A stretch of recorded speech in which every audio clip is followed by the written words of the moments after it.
Can you quantify the difference in your level of, you know, buy-in, maybe isn't the right word, but for this fall as opposed to last fall, and what that does for you going forward?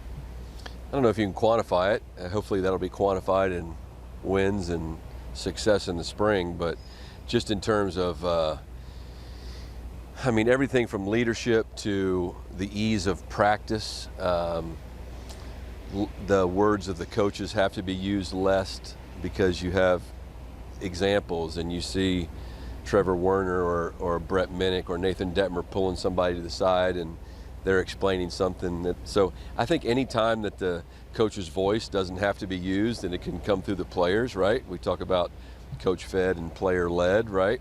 I think that's great, and that's what, you know, we hope to establish over time, to where you have a good core group of returning players that can help integrate the new players into everything from, you know, what to wear to practice, to how do we run the bases, how to keep your locker, you know, all the standards of the program. And so getting all those guys back, and then, you know, specifically Werner, Bost, and Minnick, along with Targach and the other, and Jack Moss. You just have so many, if you watch practice, you have so many different points during the course of practice where you'll see peer instruction going on, and man, that's really cool, and that's really awesome. Do you, from what you've seen so far in the fall, do you feel like this is an offense that can be as potent as it was last year? You know, I think in sports we tend to just assume that because a guy did something last year, if a guy scored 17 points a game last year, he's going to at least score 20 points a game this year in basketball. And, you know, baseball, we all know, is so fickle. Number one, you got to stay healthy. Number two, guys can have bad seasons. And so I don't want to assume that, but it certainly is a good starting point when you return 6 of your 9 position players. I think making up for Dylan Rock's going to be awful tough. Claunch became a clutch offensive player and a solid player in the offense. Kaler, you know, he didn't hit for a high batting average, but he really had a high on base and he had a great identity.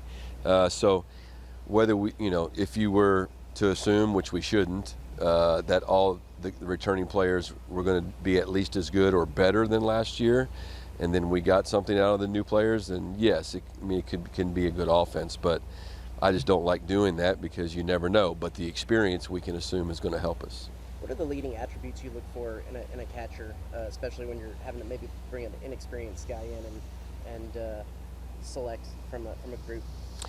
Yeah, the most important qualities for me for a catcher, number one, is catch the ball. I mean, that's and that includes blocking. So, and the intangibles of the leadership, the ability to maintain your emotions, the ability, the catcher more than anybody can't take a bat at bat to the field. But you got to be able to catch the ball. You know, you make the strikes, and if it's a ball, just don't let it get to the backstop. And so that's the number one thing. The second tool for me that's the most important is to be a good offensive player.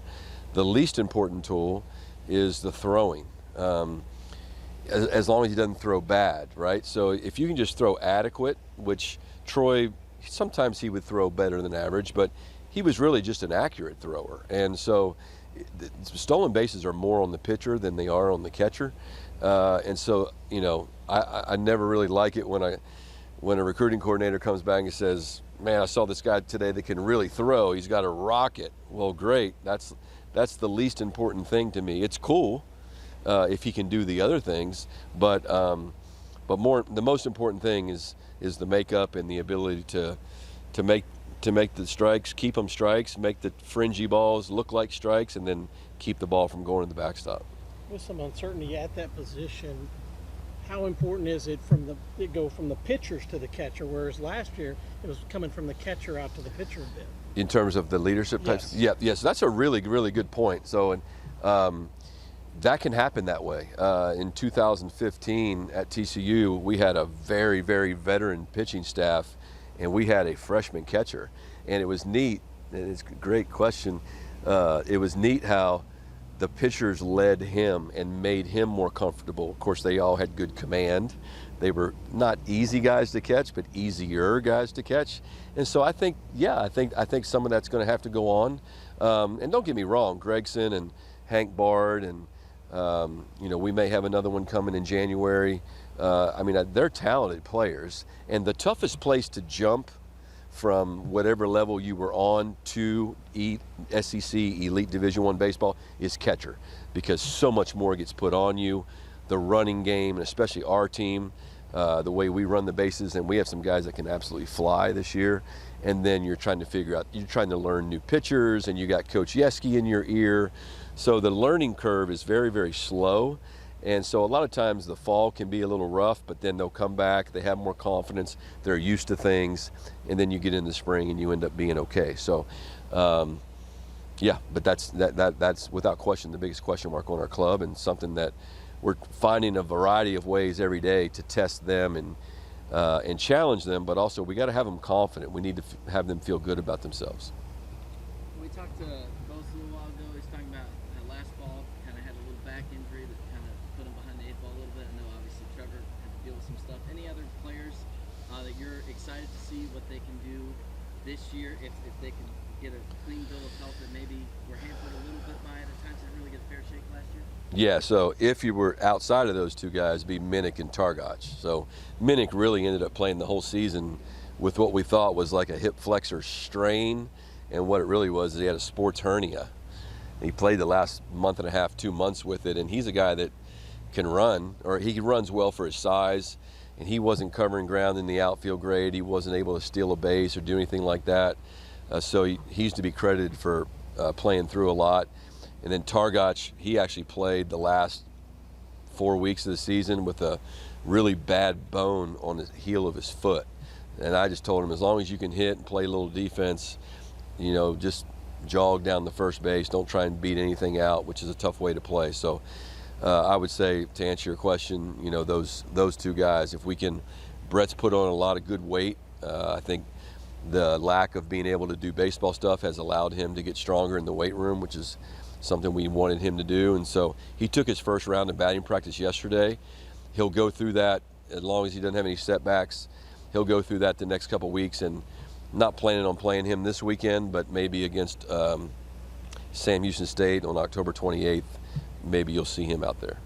Anybody else dealing with any rehab or anything like that you might see between?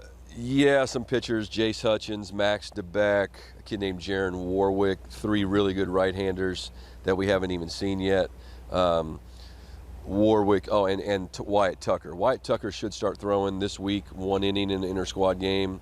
But those other guys, I don't know if you'll see DeBeck during team practice, but we should see, I already say Peter Warwick, he's the football player. Jaron Warwick. We should see him hopefully against Sam Houston State. What were the characteristics of your teams that made the run to 4 straight College World Series, as opposed to one that maybe didn't, that you had expectations for? Because you have expectations, the players have expectations, and your fan base has expectations on a 4th-place finish last year. Yeah. I think, number one, you got to remember those teams were, so 14 was the first year, so that was 10 years into a culture being established, a program being established, and what you talked about early on is what we hope to establish over time, where you just have these returning players that know the program, they know how we do things, and so you had that compounded and stacked on top of itself, and we're not there yet. That's just something that has to take time. We're in a good situation because of the quality of the human being that is returning in the guys that you talked about. And then the other great trait was really good starting pitching. I mean, defined.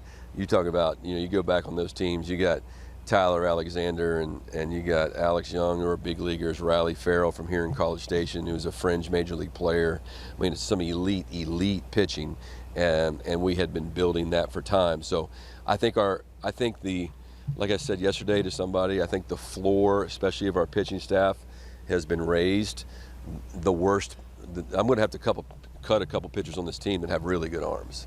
So there's going to be a lot to work with. It's the question of, is Nathan Detmer going to take another step? Is Chris Cortez going to take another step to where they're not just solid SEC pitchers? They're like, these guys can go out and compete with anybody's number 1 or 2 on any given night. And so I think that's to me, the game begins and ends with starting pitching, and everything else kind of falls into line after that. So I think there's some candidates, but we're not at that point yet. What have been your early thoughts on Blake Bender, just obviously local kid, just what he's been Yeah, he actually threw last night. Threw really well. Really well.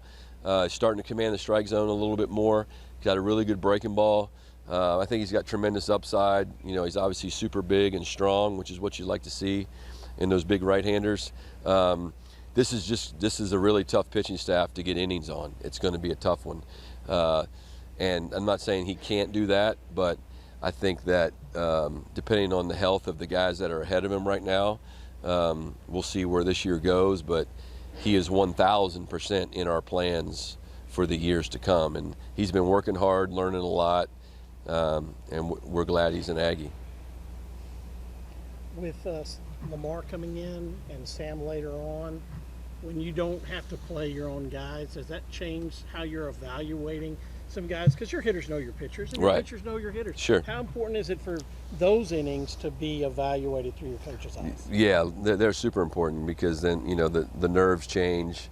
I'm not sure. Hopefully we'll have a great crowd on Saturday. We normally have. Last year we had 2 really good crowds on those Friday night games before football.